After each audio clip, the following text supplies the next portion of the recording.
নমস্কার বন্ধুরা, audio book by রমি চ্যানেলে আপনাদের সকলকেই অনেক স্বাগত। আমি রমি। আমি ধারাবাহিকভাবে পড়ছি কল্লোল লাহিড়ীর বিখ্যাত ইন্দুবালা ভাতের হোটেল। আজ পড়ব এর তৃতীয় পর্ব। আসুন তবে শুরু করি। আম তেল।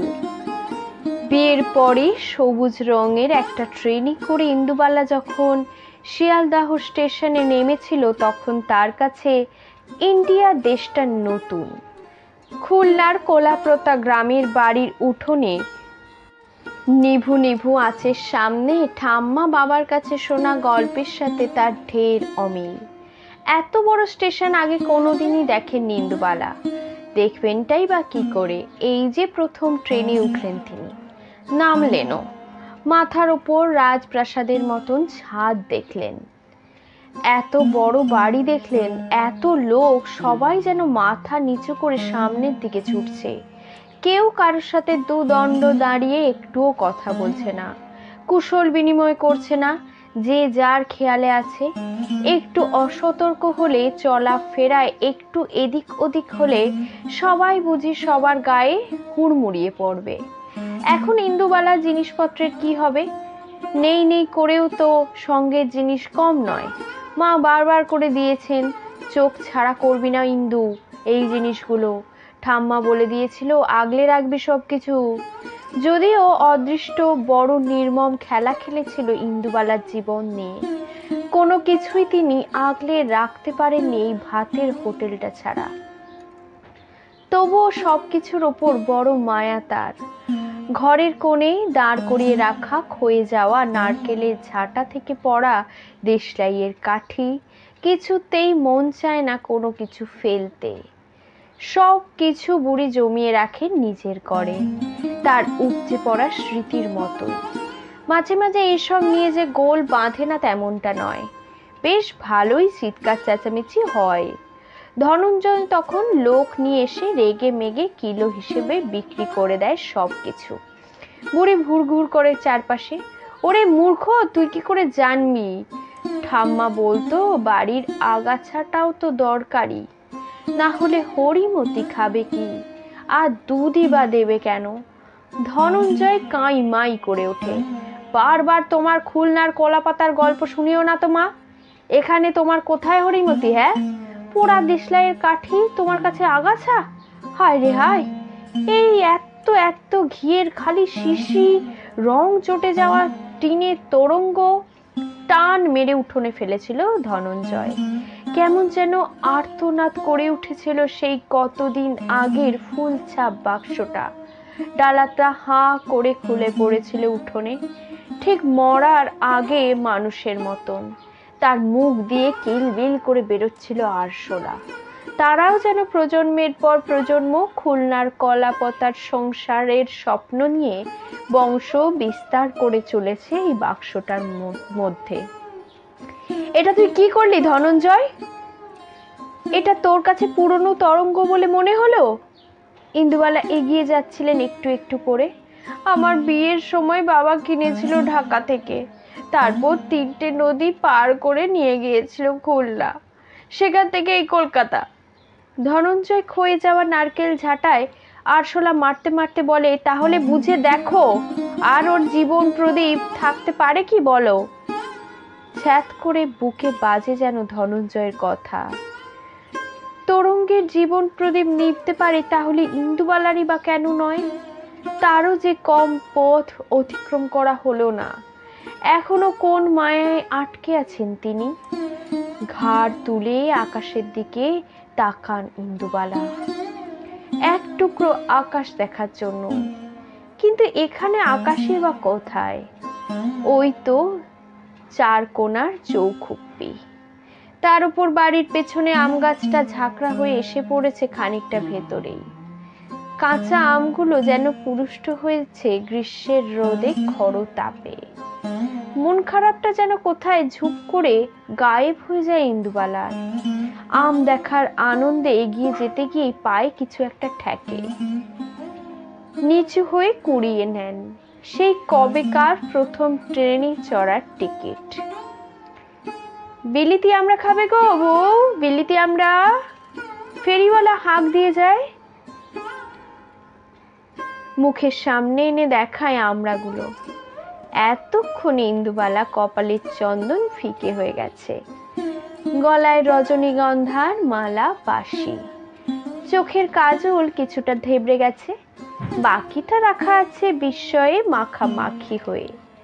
মাথা নাড়েন ইন্দুবালা, না তিনি খাবেন না। জানলার দিকে তাকিয়ে ভাবেন, এই ফল আবার কিনে খেতে হয় নাকি? তাদের গ্রামে ফেলা ছাড়া যেত।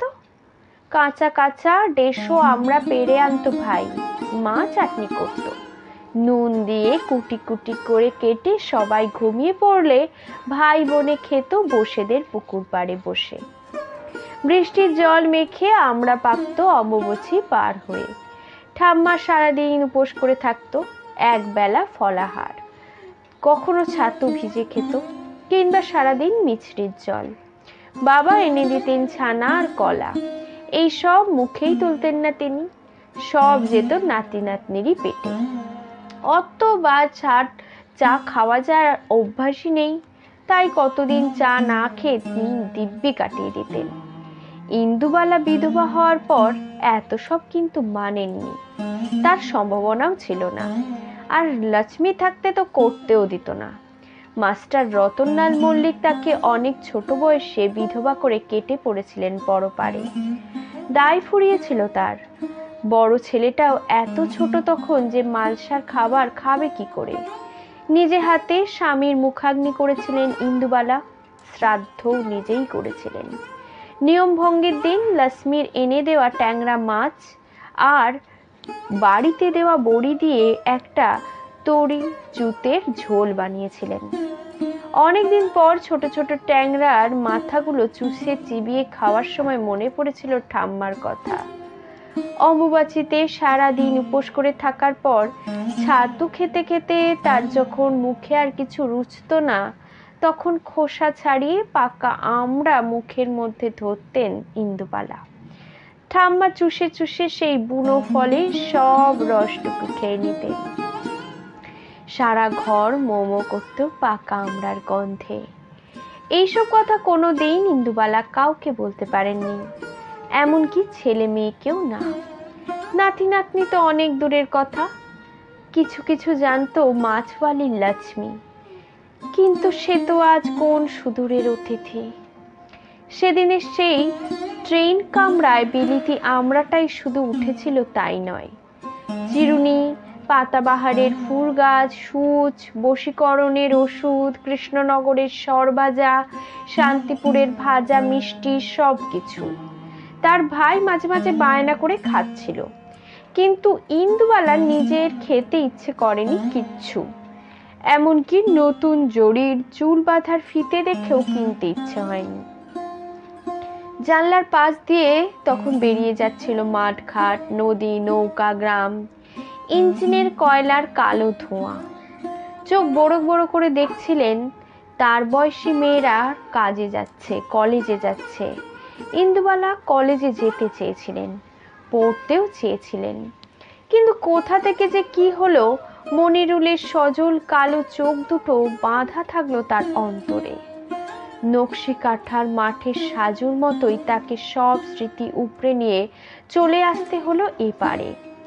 রূপাই থেকে গেল অনেক দিনের পুরনো অতীত হয়ে। ট্রেনটা জোরে ঝাঁকুনি দিয়ে দাঁড়িয়ে গেল কোন এক স্টেশনে। কান ফাটানো আওয়াজ শোনা গেল বন্দুকের। ঝুপ ঝুপ করে ট্রেনের জানলা পড়তে শুরু করলো। একদল ছেলে মেয়েকে ছত্রভঙ্গ করে লাঠি চালাচ্ছে পুলিশ। কাঁদানে গ্যাস ছুড়ল। মাস্টার রতনলাল মল্লিকের ঘুম ভেঙে গেল। তিনিও বিরক্ত হয়ে ইন্দুবালার সামনের দরজায় জানলাটা ফেলে দিলেন। গোটা কামরায় এক অসহ্য গুমোট গরম, বাইরে চোখ জ্বালা করা ধোঁয়া। কানে এলো গর্জনের মতন স্লোগান, পুলিশ তুমি যতই মানো, মাইনে তোমার 112। পুলিশ তুমি যতই মারো, মাইনে তোমার 112। আবার একটা কাঁদানে গ্যাসের সেল ফাটলো। কামরার ভেতরের লোকগুলো কেমন যেন ভয়ে কুঁকড়ে গেছে। তারই মধ্যে কয়েকটা ছেলে মেয়েকে হুড়মুড়িয়ে ট্রেনের কামরাতে উঠতে দেখলেন ইন্দুবালা। ঝাঁকুনি দিয়ে ট্রেনটা আবার চলতে শুরু করলো। মাথা ফেটে যে ছেলেটার রক্ত পড়ছে সে চিৎকার করে বলল, ভয় পাবেন না বন্ধুরা, যে রাজ্যের মুখ্যমন্ত্রী দিনে এক বেলা করে খাওয়ার পরামর্শ দিয়ে নিজেদের ক্যাবিনেটের মন্ত্রীদের পেট ভরাচ্ছেন, সেই শাসনের অবসান চাই আমরা। যে তীব্র খাদ্যাভাব দেখা দিয়েছে গোটা রাজ্য জুড়ে, সেটা আর যাই হোক এই সরকার সামলাতে অপারগ। তাও আমরা যারা দুবেলা দুমুঠো এখনো খেতে পাচ্ছি, রেশনে গিয়ে পচা চাল আর গম কিনতে পারছি, তারা যদি এগুলো যারা একদম পাচ্ছে না তাদের সাহায্যে কিছু দান করতেন, তাহলে লোকগুলো না খেয়ে অন্তত মরবে না। কমরেড, দয়া করে ভুলে যাবেন না, এখনো এই দেশে এক বেলাও খাবার জোটে না এমন মানুষের সংখ্যা অনেক। ছেলেটা বলে চলেছিল আর কয়েকটা ছেলে মেয়ে কৌটো নাড়িয়ে অনুদান চাইছিল। সবটাই ইন্দুবালার কাছে নতুন।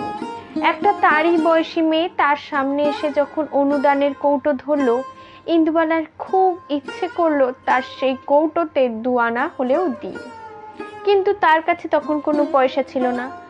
গা ভর্তি ছিল সোনার গয়নায়। কৌটো ধরা মেয়েটা কেমন অবাক হয়ে তাকিয়েছিল ইন্দুবালার দিকে। তার বর মাস্টার রতনলাল মল্লিক খেঁচিয়ে উঠল, আর তখনই মেয়েটা সরে গিয়েছিল। খারাপ লেগেছিল ইন্দুবালার। মানুষগুলো পেটের ভাতের জন্য রাস্তায় নেমেছে, ভিক্ষা করছে। তারা যদি দুবেলা ভর পেট খেতে পারে, তাহলে যে দোরগড়ায় এসে অভুক্ত দাঁড়াচ্ছে সে পাবে না কেন? সেই ইন্দুবালা তখনও জানতেন না তিনি একদিন একটা ভাতের হোটেলের মালিক হবেন। দুবেলায় তার হোটেলে পাত পাড়বে অসংখ্য মানুষেরা। সেই হোটেল থেকে পয়সা ছাড়াও খাবার বিলির বন্দোবস্ত থাকবে। সেটা 70-এর জ্বালাময়ী সময়ের হোক কিংবা তারও অনেক পরে মানুষগুলোর কাজ হারানোর সময়। সবাই জেনে গিয়েছিল এই একটা জায়গায় এমন একজন অন্নপূর্ণা আছেন যার ভাতের হাঁড়ি কারোর জন্য কোনো দিন খালি হয় না। নতুন কোণে ইন্দুবালার সঙ্গে মালপত্র হিসেবে ছিল বড় নকশা করা 2টো তরঙ্গ, দানের বাসনের বড় ঘড়াটা। বাবার হাতে ছিল ওপারের বাজারের জোড়া ইলিশ, ভাইয়ের হাতে দইয়ের বড় হাঁড়ি। বাবু মাস্টার রতনলাল মল্লিকের হাতে ছিল বিয়ের ছাতা নিপাট ভাঁজ করা, কাঁধে ফেলা ছিল দানের শাল, হাতে চকচক করছিল আশীর্বাদের 2 ভরি সোনার আংটিটা।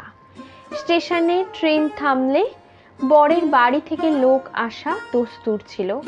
নতুন কনেকে যেভাবে গল্প শুনিয়েছিল তার বাড়ির লোকেরা, সে আরো অনেক কিছুই ভেবে রেখেছিল, ব্যান্ড পার্টি, রং মশাল, ফানুস, কিন্তু এইসবের ছিটে ফোটাও ইন্দুবালার আশেপাশে কিচ্ছু ছিল না। নতুন বউকে নিয়ে যাওয়ার জন্য শ্বশুর বাড়ি থেকে কাউকে আসতেও দেখেননি তিনি। বাবা একটু কণ্ঠা নিয়ে জানতে চেয়েছিলেন, বাবা রতন, তোমার বাড়ি থেকে? কথা শেষ করতে দেননি মাস্টার রতনলাল মল্লিক। তার সযত্নে লালিত বাবরি চুলের গোছা নেড়ে বলেছিলেন, তাই তো এখনো যে কি করি, বউ ভাতে জোগাড় যন্ত্রে লেগে আছে কিনা লোকজন, পুরুষ বলতে বাড়িতে তো আমি একাই। বাবা বিচলিত হতে বারণ করেছিলেন জামাইকে। তিনি থাকতে চিন্তা তো কিছুই নেই, শুধু এত জিনিস বলে লোকজনের খোঁজ করা, তা 2টো কুলি নিলেই হয়ে যায় আর কি। বাবা 2টো কুলির মাথায় তুলে দিয়েছিলেন প্রায় সবটুকুই, আর যেটুকু ছিল কুড়িয়ে ভাড়িয়ে সবার হাতেই ধরে গেল। কপোতাক্ষের গায়ের মেয়ে যখন ভাগীরথীর পাড়ে এসে প্রথম পা দিল, কেউ শাঁখ বাজালো না, দুধে আলতা মিশিয়ে কেউ পা ছোঁয়াতেও বলল না। ঈশ্বর পাটনির মতন কেউ আদর করে পার করে দিল না শ্বশুর বাড়ি দোয়াটা। কিন্তু যে গল্প আমাদের জানা, যতই মাস্টার রতনলাল মল্লিক বলুক না কেন বউ ভাতের আয়োজনে বাড়ির সবাই ব্যস্ত আছে, আমরা তো জানি ইন্দুবালার বউ ভাতই হয়নি। কাকপক্ষীটিও টের পাননি ইন্দুবালার শাশুড়ি এক বংশ ঘটির মাঝে একটা বাঙাল মেয়ে বউ করে নিয়ে আসছেন। বাড়ির সামনে থেকে বাবা আর ছোট্ট ভাই চলে যাচ্ছে অপমানিত হয়ে। তাদের কেউ একটু জল খাওয়ারও কথা পর্যন্ত বলছে না। যে বাবাকে এরপর আর কোনো দিন দেখতে পাবেন না ইন্দুবালা। ভাই গিয়ে যোগ দেবে তারও অনেক পরে ৭১-এর মুক্তিযুদ্ধে। এগুলো আমাদের গল্পের সুতো।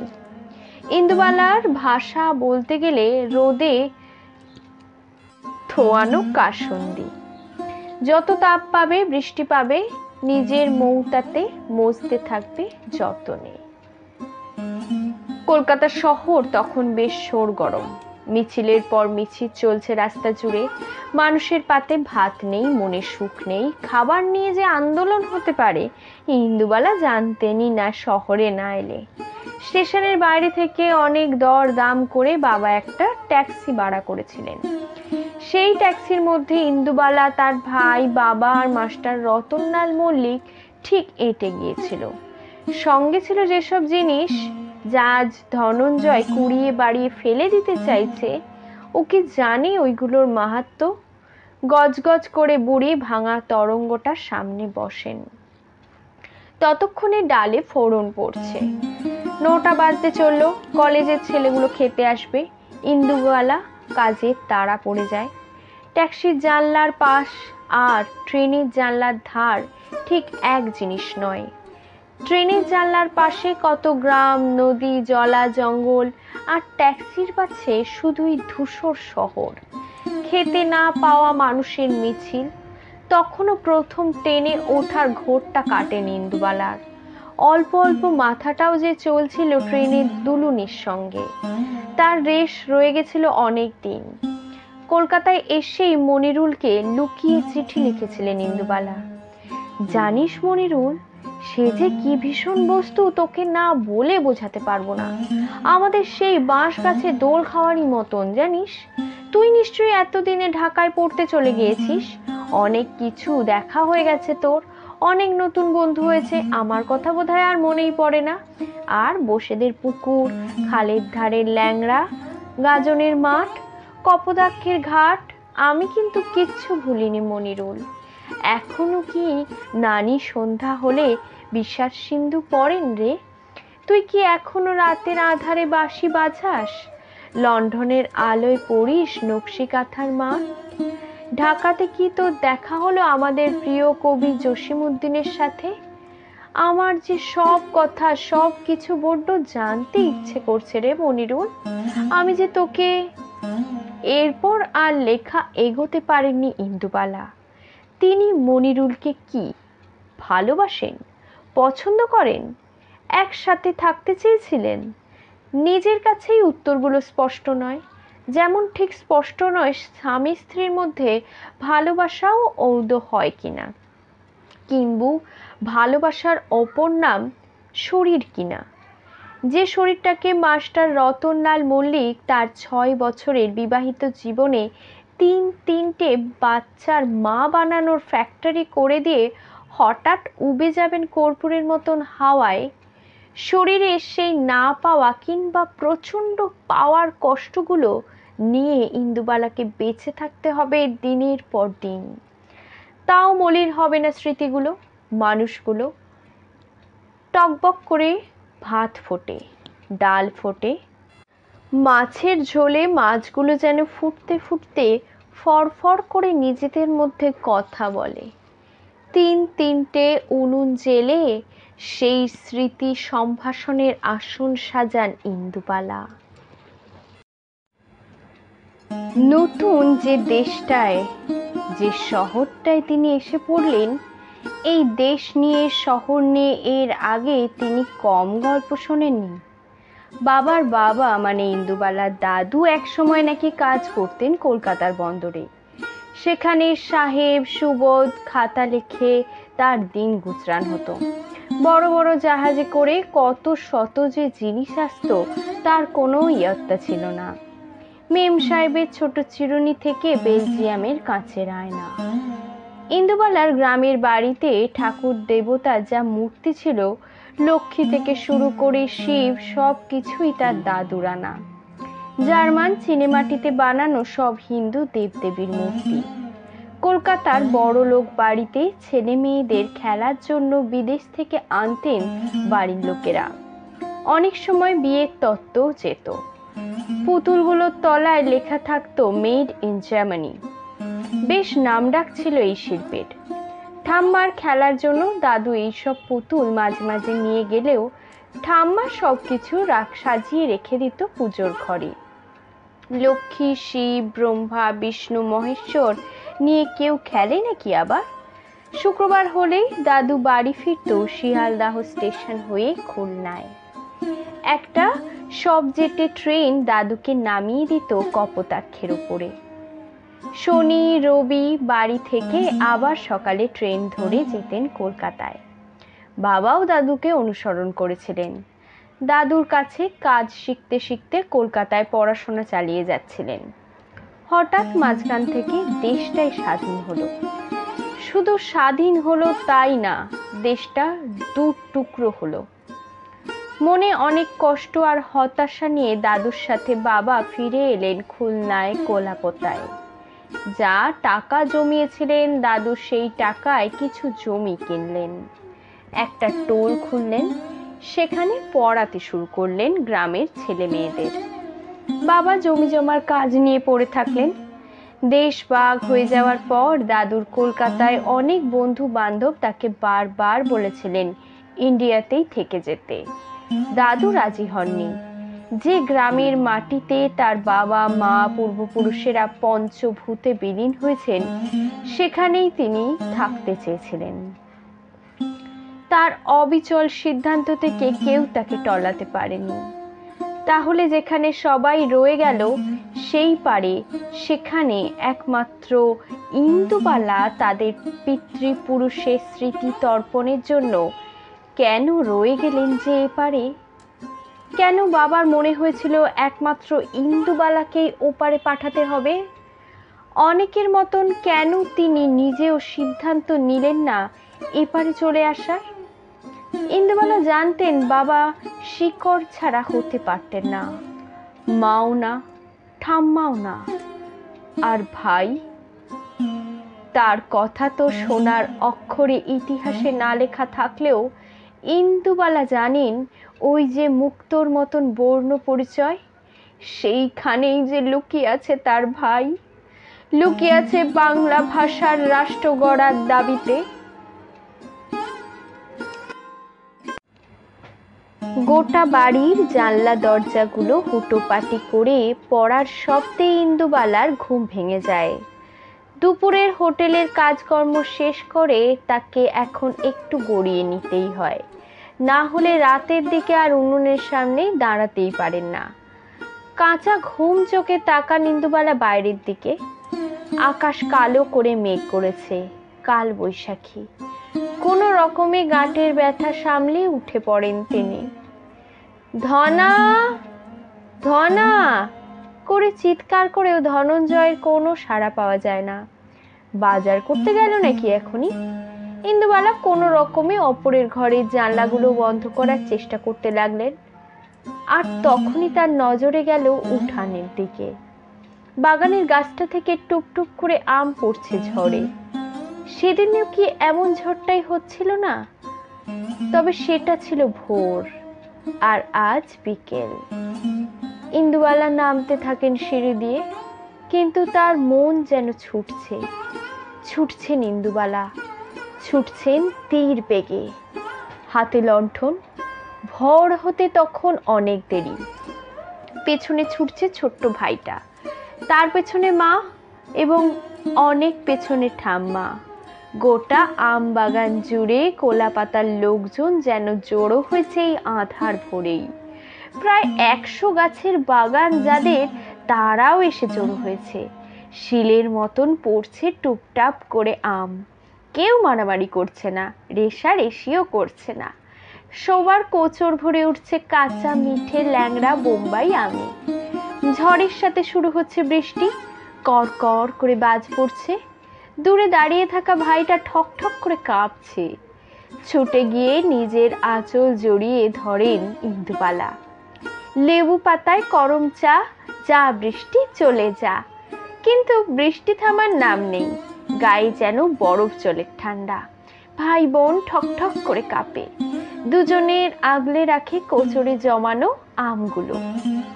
একটা সময় ইন্দুবালা হঠাৎই বুঝতে পারেন চারপাশে বৃষ্টি পড়ছে, কিন্তু তাদের মাথায় বৃষ্টি নেই কেন? ওপরের দিকে তাকাতে ইন্দুবালা দেখলেন একটা বড় কচু পাতা, সেটা ধরে আছে মনিরুল।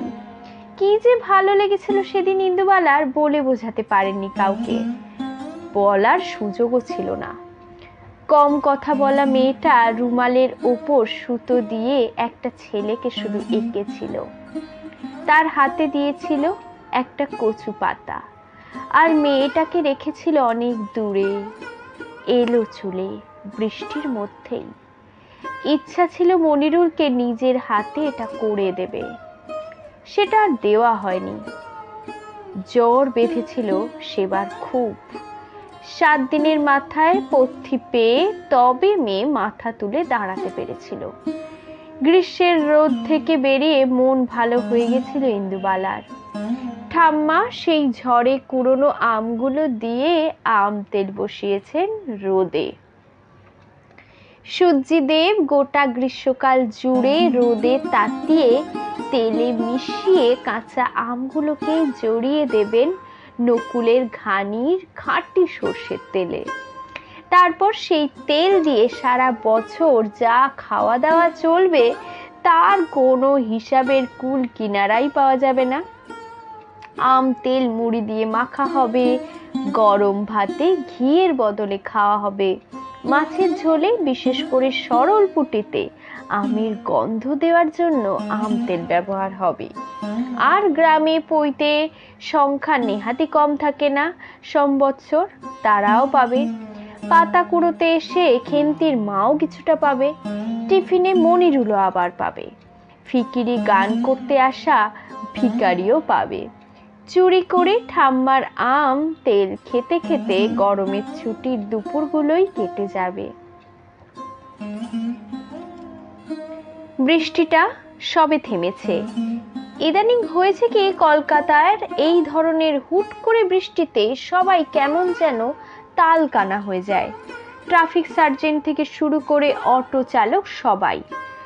প্রদীপ নিজেই ড্রাইভার করে মায়ের সঙ্গে দেখা করতে এসেছে আজ, কিন্তু গাড়ি পার্ক করবে কোথায়? ইন্দুবালার ভাতের হোটেলের সামনে একটু বৃষ্টিতে গোড়ালি সমান জল, সেখানে আবার কোথায় গর্ত আছে, নর্দমা আছে, সেই সব দেখে গাড়ি পার্ক করতে প্রদীপের অনেকটা সময় লেগে যায়। এতক্ষণে বাড়ির দিকে তাকানোর সময় হয় তার, আর বাড়িটার দিকে তাকাতেই কেমন যেন কু গেয়ে ওঠে মনটা। গোটা বাড়ি জুড়ে অন্ধকার, কেউ কোথাও নেই, এমনকি সামনের বোর্ডে লাগানো আলোটাও আজ জ্বলছে না। প্রদীপ অনেকদিন পর মায়ের সাথে দেখা করতে এলো, আসবো আসবো করে আর আশাই হয় না। আজ এই কালটা ওই কালটা লেগেই থাকে। আজকে আসার আরো একটা কারণ হচ্ছে, এইবার পাসপোর্টটা ফরিদার রিনিউ করতে আগে সে একবার বাংলাদেশি ট্যুর করতে চায়। একটা প্যাকেজও পাচ্ছে প্রায় কিছু না দিয়েই। ছেলে বুবাই বলল, যাও না ঠাম্মির দেশে, কি সব তোমাদের কোলা পাতা ফোতা আছে ওইসব। আইডিয়াটা খারাপ লাগেনি প্রদীপের। বউ সম্পূর্ণও রাজি হয়ে গিয়েছিল। কর্মসূত্রে স্বামীর সাথে তার বাইরের অনেক দেশ ঘোরা, কিন্তু বাংলাদেশ যাওয়া হয়নি। নিজের চোখে হাতে করে একটু ঢাকাই মসলিন দেখে আসার ইচ্ছে আছে তার, সাথে আবার কিছু কেনারও ইচ্ছে। একবার যদি মা রাজি হয় তাহলে পাসপোর্টের আর ঝামেলা থাকবে না। মায়ের পুরনো পাসপোর্টটা কাছে আছে কিনা সেটাও দেখা দরকার। প্রদীপ জনিও জানে পাসপোর্ট করাতে সময় লাগবে না, বুবাইয়ের বন্ধু কাজ করে ফরেন সার্ভিসে, তাড়াতাড়ি হয়ে যাবে সবই।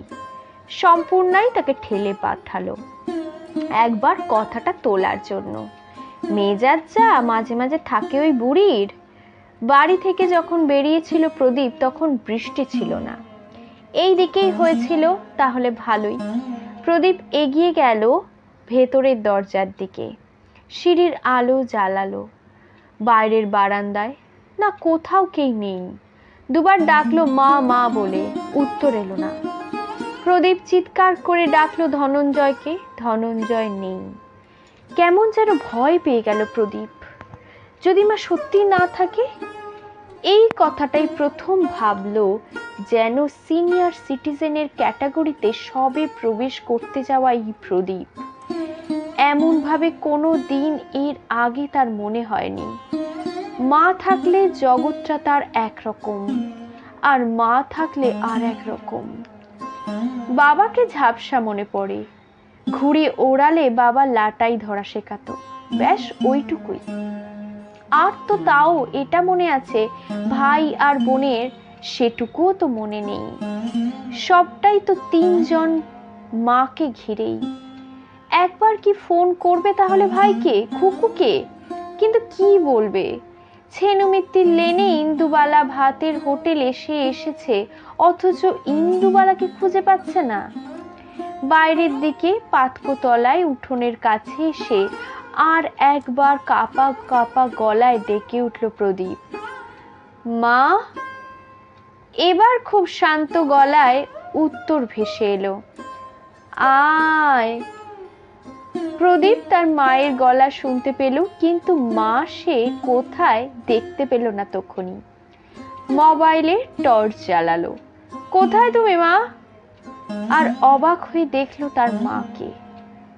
কাক ভিজে হয়ে সন্ধ্যার উঠোনে কাঁকড়া আম গাছের ডালটার নিচে বসে আছেন ইন্দুবালা। চারপাশে জড়ো করা ঝরা পড়া কাঁচা আম। প্রদীপ এগিয়ে যায়, জড়িয়ে ধরে তার মাকে। মা, তুমি ঠিক কেমন আছো মা? তোমার শরীর ঠিক আছে তো? মা, তুমি পড়ে গিয়েছিলে? এই বয়সে কেউ এভাবে এত বৃষ্টির মধ্যে? উফ, আমাকে ধরো মা, প্লিজ আমাকে ধরো, শক্ত করে ধরো। ইন্দুবালা ছেলের হাত ধরেন। সেই আধো আধো অন্ধকারে আধুনিক মোবাইলের এলইডি লাইটে ইন্দুবালা বলে ওঠেন, আমাকে একটু তেল কিনে দিবি খোকা? আম তেল বানাবো। এমনটা নয় যে ইন্দুবালার তেল কেনার টাকা নেই। এমনটা নয় ইন্দুবালা এইভাবে ছেলের কাছে টাকা চান। কোনোদিন কারোর কাছে একটা টাকাও হাত পেতে চাননি। সেই প্রথম দিন লক্ষ্মী টাকা দিয়ে ভাত খাওয়ার পর থেকে। তারপর থেকে ক্যাশ বাক্স ভর্তি থেকেছে তার সব সময়। তাই প্রদীপ একটু আশ্চর্য হয়ে গেছিল। তার মনে হয়েছিল ছোটখাটো কোনো সেরিব্রাল অ্যাটাক হয়েছে কিনা। ততক্ষণে সারা রাজ্যের বাজার ঘুরে ধনঞ্জয় এসে গিয়েছিল। প্রদীপ একটু দেরি না করে অ্যাম্বুলেন্সও ডেকেছিল। সোজা নিয়ে গেছিল হাসপাতালে। এমার্জেন্সি ডাক্তার বরং উল্টো কথা শোনালো প্রদীপকে। আম তেল করবেন বলে তেল কিনে দিতে বলেছেন বলে সোজা হাসপাতালে নিয়ে চলে এলেন। আচ্ছা ছেলে তো মশাই আপনি। প্রদীপ কিছুতেই বোঝাতে চেষ্টা করলো না এই ইন্দুবালা কি ধরনের মানুষ। বরং ডাক্তার অবাক হয়ে গেলেন, দুবেলা এখনো তিনি 300 লোকের রান্না করা কুটনো কাটা একাই করেন বলে। আতিপাতি খোঁজ নিয়ে হোটেলের ঠিকানা নিয়ে দুটো অ্যান্টাসিড লিখে ডাক্তার ছেলে দিলেন ইন্দুবালাকে। তার সাথে ইন্দুবালা তাকে বলে এলেন সকালে উঠে লেবু জলের সাথে মধু খাওয়ার নিদান। তাও যে সে মধু নয়, সর্ষে ফুলের মধু। গরম জলের মধ্যে ঘুরবে তার ঝাঁজ, আপনি চর্বি কমে যাবে। ইন্দুবালার শরীর যখন বেশ ভালো, তেলের মধ্যে আমগুলো যখন বেশ চুবো চুবো হয়ে ঘুরে বেড়াচ্ছে, প্রদীপ তার বউকে নিয়ে এলো একদিন। সেদিন যে কথাটা পারা হয়নি এবার বলেই ফেললো সাহস করে, যাবে মা তুমি আমাদের সাথে বাংলাদেশ? ইন্দুবালা খুব যে একটা গুরুত্বপূর্ণ কাজ করেছিলেন তেমনটা নয়। এঁচড় কাটছিলেন হাতে তেল মেখে, আটা পেঁচিয়ে পেঁচিয়ে। কুটনো কাটা থেমে গেল তার। বিয়ের পর যখন দেশ থেকে এসেছিলেন তখন সেটা ছিল পূর্ব পাকিস্তান, আর আজ সেটা বাংলাদেশ। তার ছেলে বলছে মাকে একবার বাংলাদেশ ঘোরাবে। সত্যি কানে ঠিক শুনছেন তো তিনি? কোন ছলনায় এরা আবার এসে জোটেনি তো এই সাত সকালে। উঠে পড়ে ইন্দুবালা, পড়ে থাকে আধ কাটা এঁচড়, ডালনার না কাটা আলু, মোচা, আরো অনেক তরি তরকারি। ছেলের কাছে এগিয়ে এসে জানতে চান, হঠাৎ বাংলাদেশে যাওয়ার কথা বলছিস কেন? আমি না মরা পর্যন্ত এই বাড়ি তোমরা বিক্রি করতে পারবে না কিন্তু খোকা। প্রদীপ হো হো করে হাসে। তুমি কি করে ভাবলে মা আমি বাড়ি বিক্রি করার জন্য তোমাকে বাংলাদেশের লোভ দেখাবো? ইন্দুবালা বিশ্বাস করেন না তার ছেলে মেয়েদের। এই তো সামনে চক্রবর্তী বাড়ির দুটো ছেলে বাবাকে বৃদ্ধাশ্রমে পাঠিয়ে বাড়ি বিক্রি করে দেয়, তারপর সেখানে ফ্ল্যাট তোলে। সম্পূর্ণ এবার এগিয়ে আসে। ইন্দুবালার বড় ছেলের বউ কম কথা বলে, কিন্তু যেটুকু বলে কাটা কাটা, তীক্ষ্ণ, নুন ছড়ানোর মতন। আপনি ভুল বুঝছেন মা, চক্রবর্তী বাড়ির সাথে আপনার ছেলে মেয়েদের গোলাবেন না। আমরা বাংলাদেশের ট্যুর প্ল্যান করছিলাম। প্রদীপ তাই ভেবেছিল আপনি গেলে আমাদের ভালো লাগবে। ও তো কোনোদিন দেখেনি। কলকাতা স্টেশন থেকে এখনো ট্রেন ছেড়েছে, মৈত্রী এক্সপ্রেস। এর মধ্যে বাড়ি বিক্রির কথা আসছে কি করে? আর আমাদের সবার তো বাড়ি আছে একটা করে মা। ট্রেন ছাড়ছে বাংলাদেশের জন্য, এই বড় খবরটা ইন্দুবালার কাছে ছিল না এতদিন। ট্রেনে করে যাওয়া যাবে খুলনা? বড় ছেলে বলে যাবে। ইন্দুবালা প্রশ্ন করেন, জানলার ধারে সিট পাবো খোকা? প্রদীপ জানিয়ে দেয় পাবে। আমরা একটা কূপ রিজার্ভেশন করে নেব মা, যেখানে আমরা তিনজন ছাড়া আর কেউ থাকবে না। কেমন যেন ফুরফুরে মেজাজ হয়ে যায় ইন্দুবালার। বাড়ির সামনে তুলসী মঞ্চটা স্পষ্ট দেখতে পান। বাবা মাকে, ঠাম্মাকে, ভাইকে আর মনিরুলকে। বড় ছেলে বউকে এঁচড়ের ডালনা, মোট্টার ঘন্ট, পাবদার ঝোল আর কাঁচা আমের চাটনি খাইয়ে বাড়ি পাঠান।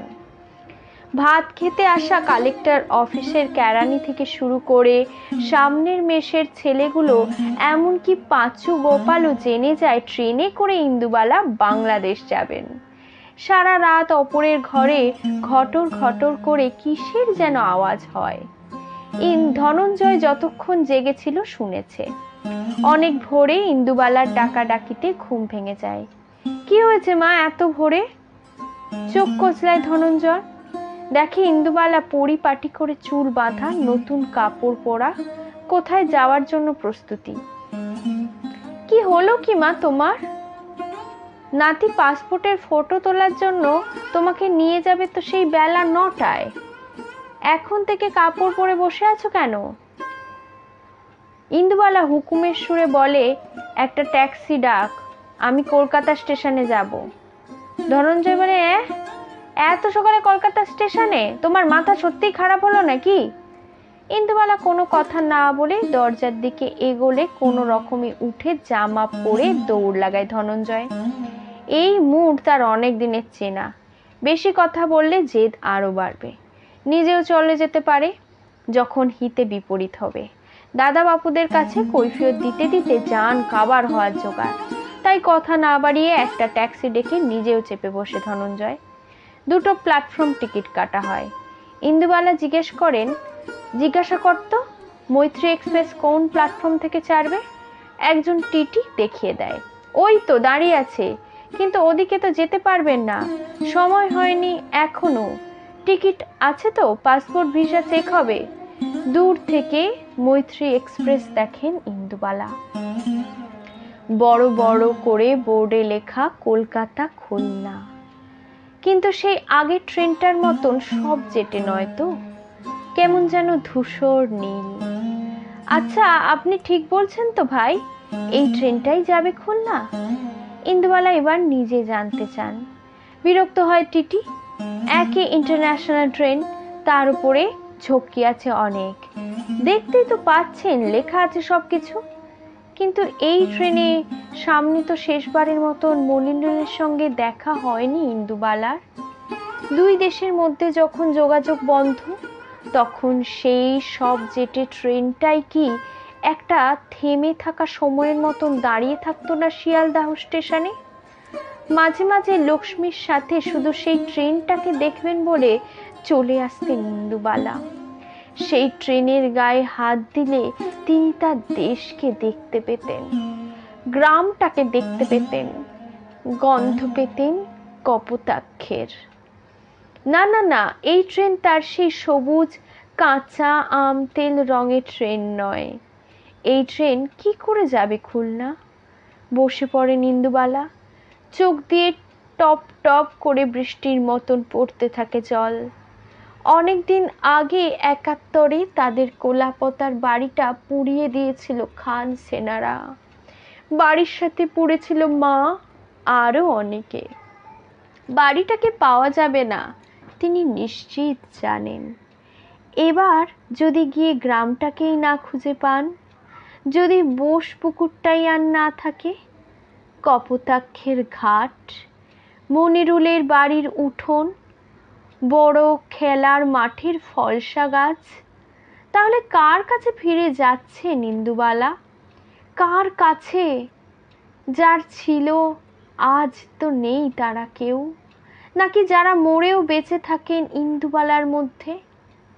নীরবে কাঁদেন ইন্দুবালা, কিন্তু কান্নাটাও বা কার জন্যে? কোনো সদুত্তর পান না তিনি নিজের কাছ থেকে।